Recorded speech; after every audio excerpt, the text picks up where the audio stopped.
Okay.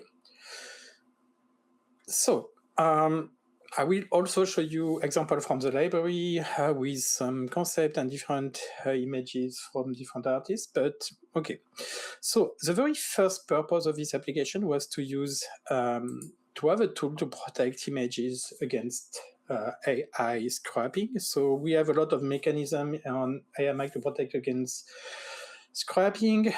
We have an anti-DMCA tools to check if your image has been used by someone else, but you can also do this. So the AI protection has different filters. There are 6 different filters. You can play with them and to alter the image without altering it. It's always, I would say, the game. So what's happening here, we try to inject into the image some distortions that will affect the learning of the style of the image. So you have, if you want just to do this fast, we have something called Ghost Preset, and if you click on it, it applies different filters. And you have a quick way to check if your image has been destroyed or not. This is a split view. So it's very easy because you just can check if you think it has altered your image. I can zoom and I can just do this kind of thing. So you quickly see, for example, the color scramble has really been pushed in this ghost preset. The ghost preset will use different settings depending on your image. If I want just to show you, for example, how it will look if I push it too far, it still work on this image. I can add a lot of noise, but I mean, I had to zoom to see the difference. But what's important is, does it affect what you see as a human eye? Because this is not what you see. Inside the image, there is a text injection. Sorry. Let me show you. For example, you see what's happening behind the curtain. I really push it. So there are a lot of text and perturbation inside the image that how I don't even see, but it's happening behind the pixel. So if a bot read pixel by pixel, it will totally be damaged by these kind of things. So this was the first purpose of the app. It's still called the Final Touch. It was about protection, but it's also about applying a lot of different filters and a lot of different things for the last step before you publish your image. So we have a lot of different filters that you can find in Photoshop, and also a lot of filters you can find, for example, in Lightroom.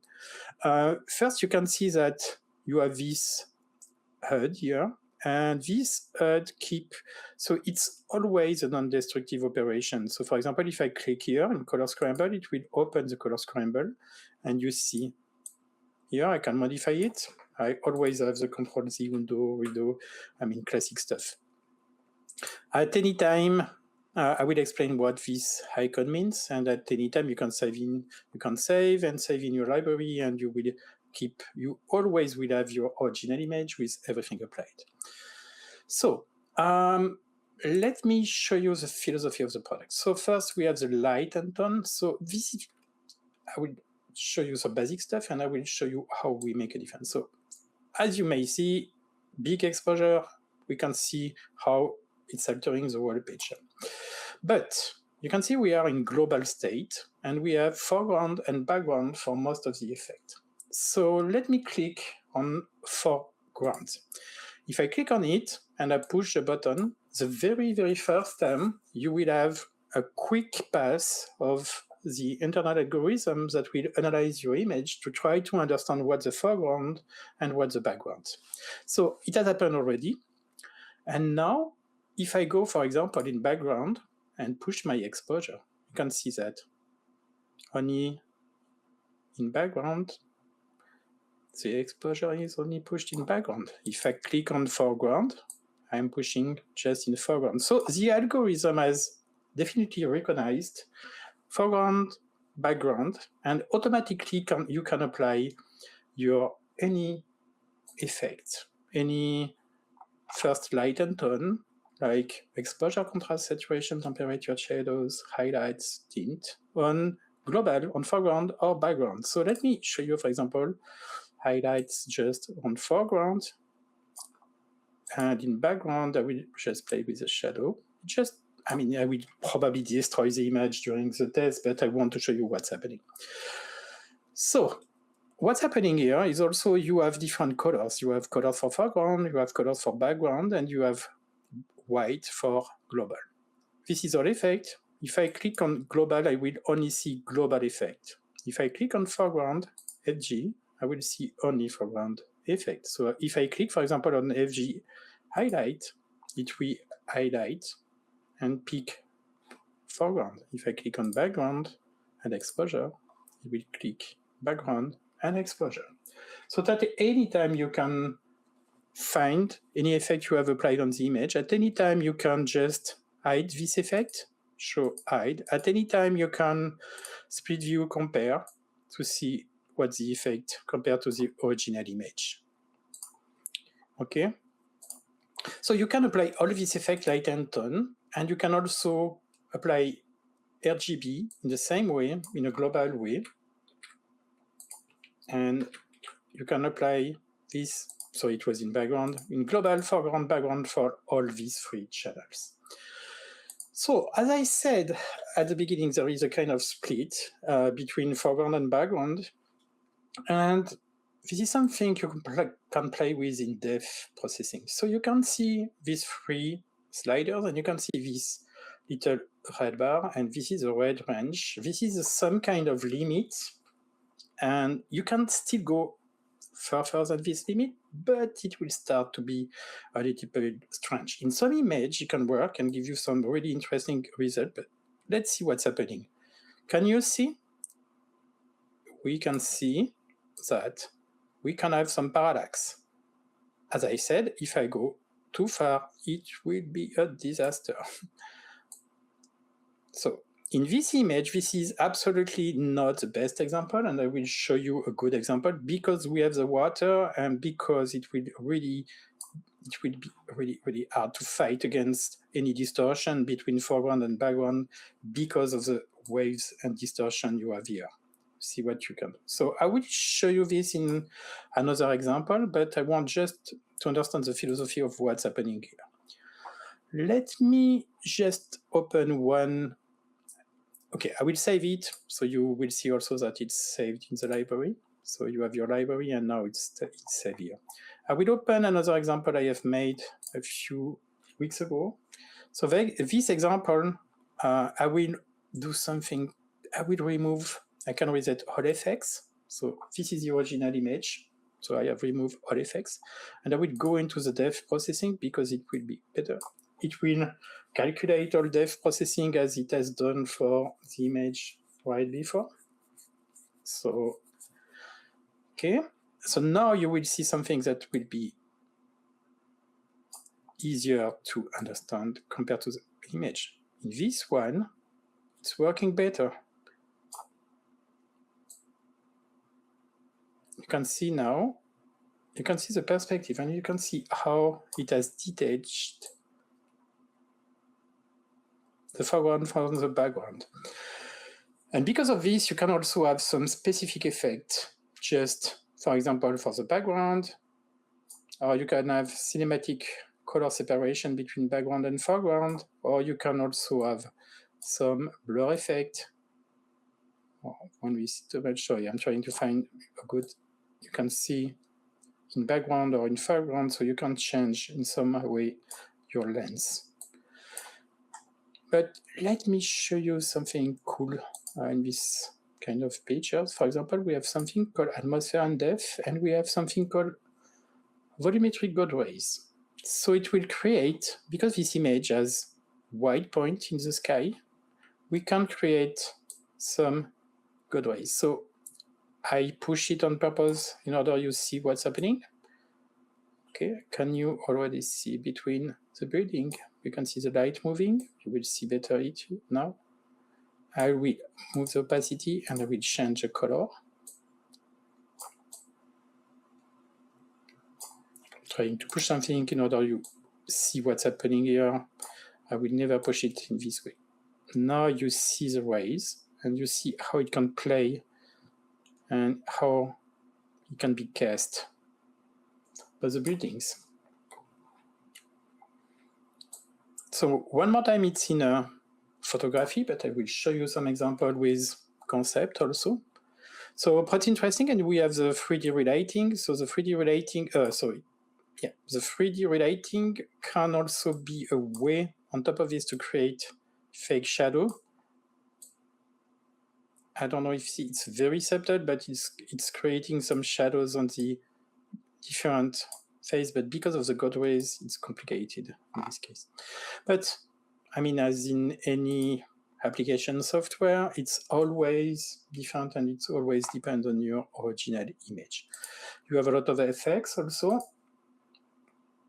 And you have a global color loot. For example, I can choose to have this one, and I will show you how it impacts. This one not really impacts a lot. No, you can see global color and global grading on the image. Okay. Same. And let me go back to the light and tone and pick, for example, in this one, just the background, change a little bit the exposure in the background.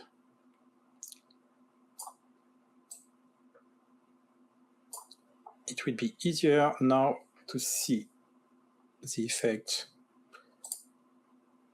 probably, of the God Rays because I've changed. Now you can see them better because I have added more contrast to the background. Okay, and just to remind you, so you have all effect, you have effect apply on a global point of view, and at any time I just click here and it will show you what's the setting. Foreground, background, I have none applied here on foreground, and I have 2 on background, same background contrast. You can, if you want, export your image, you can send to your portfolio. We also have a free portfolio system, but I mean, it will probably need another live to explain the whole thing. You can create from this image a PNG, a JPEG, you can create a zip. The zip will create the image with different layers, and you can have a PSD. You can save it in your library. I already have done this. Okay. Some other stuff you can do in this application. So in Final Touch, you can add a signature. So you have different ways to add a signature. You have a brand management in iMac Tools, so you can directly just click on one of your logo, and it will load any of your assets, and you can, as it will be on the separate layer, so you can pick it, you can move it where you want. You can also, if you don't want to use any images, you can instead type a text as a signature. This is pretty classical. And you have this, so this is pretty new. I think I will do a live next week about this, but you can also have a secret signature, so it will be something visible. It will be something inside the image. I'm still working on it, so it's still in alpha, but it's something that is deeply hidden inside the encoding of the image, whatever is the format you save the image, and you have this tool verify that can be used to verify that if your image has not been used. Sorry, I need to. So this is Final Touch. Let me just I will just load a few examples. So for example, was this image done by Patrick O'Keefe. So just to show you, because I have only opened some photographies, but it often works so much better with concepts. So Patrick O'Keefe,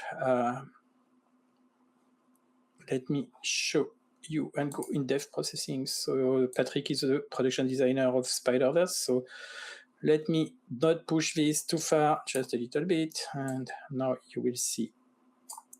Okay, so you will probably see how I can just affect the foreground. It's really easier to see in digital painting how I can move things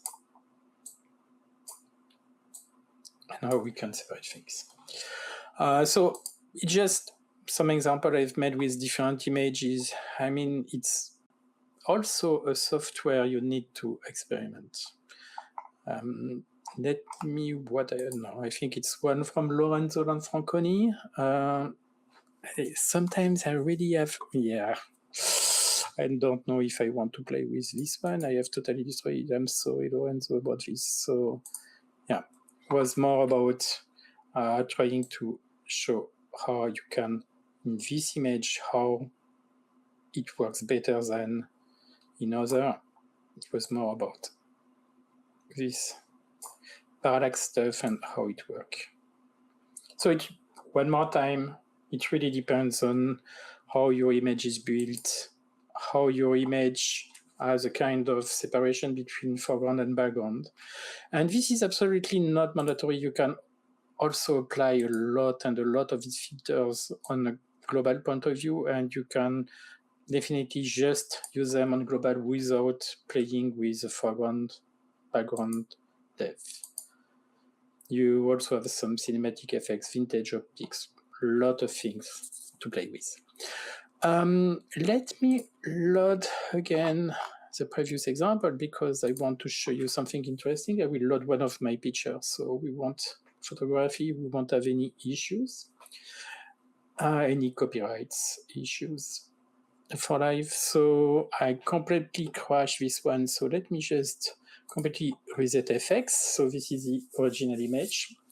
And I want to show you also how the different applications can work together. So you can see we have a send to portfolio. I already explained that I will try to make a live about portfolio, but we have send to crop and send to read makers. So these are two other applications. Send to crop, so we'll send this image to Smart Crop. Smart Crop is another of the 12 applications that helps to create a lot of social media from, I would say, social media ready in terms of size. So it has sent my image, so you can touch your image. You can add a lot of filters, play with foreground, background, whatever you want. Then you save it and you send it to Smart Crop. And in Smart Crop, you are almost ready to send it to social media. You may see several things happening here. You have these numbers. It means when it's green, it's okay. When it's yellow, it's still okay. If it's red, not good, sorry. So the idea is to show if you have decreased or increased the image compared to the ratio. So it automatically calculates all the different sizes for all different social networks, but it won't work. It's impossible that it works automatically for everything. So you often will have one or two images that won't work, but it's super easy. You just have to click here. For example, you move your image and you decide that, well, you can decrease, and you can also change the background, and you will decide if you want a different cropping. Okay, so even if you have something that works in, let's say, 85% of the case, you always will have a way to modify everything.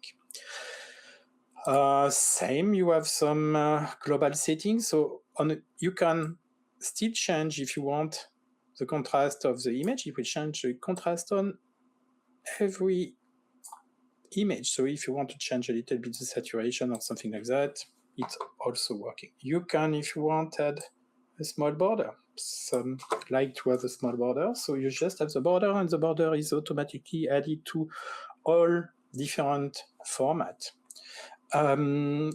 What else can you do?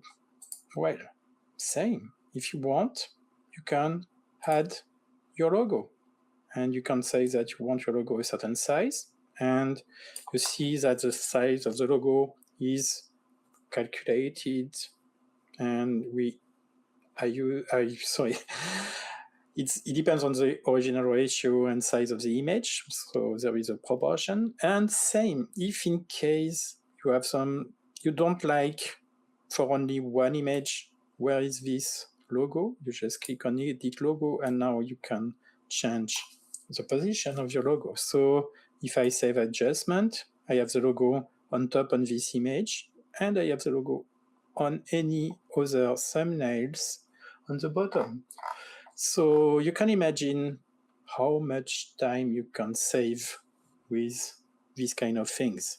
You first have touch up your image, you have applied some filters, just like the final touch, and protect it, injecting some anti-AI protections, and then you switch it to smart crop, and in less than 10 minutes, you have all images with the right size for all social media.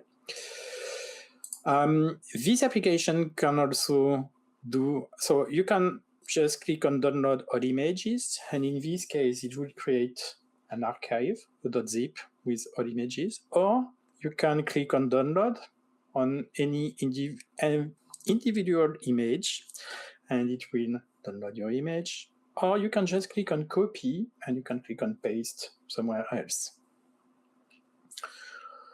This application can also work alone. So I show you how it can work as a bridge, coming from Final Touch. So it was coming from Final Touch, and I sent the image to Smart Crop. But you can just use Smart Crop on a standalone application, and you have two modes if you want to use it. I will try probably, no, anyway, so I just want to say, I won't spend a lot of time on this, so same, I load an image and I do this, okay, donc same. But I also add this mode carousel. So this is a different mode. Let me load a new image. And let me load something different. Let me load an image from Stéphane Martinière. We had a live yesterday with Stéphane, who is also one of our mentors on AMAG. And now you see, I can instantly create 3 images or 3 squares from this image, or 4 if I want. And I can use, because in most of the time, if I do too many squares from one image, and if I don't want to destroy the resolution, I can use a smart blur. You see, by default, there is a solid color you can change if you want, so it will be your background, but you can use a smart blur. So this is a blur from your image here. You can choose if you want to have square or if you want to have portrait. And same. Now, if I click on download carousel, I will have 4 distinct images ready to be used in Instagram, Facebook, any social media you want. And you can pick up 2. You can have only 2. You can have 3, 4, square, and portrait.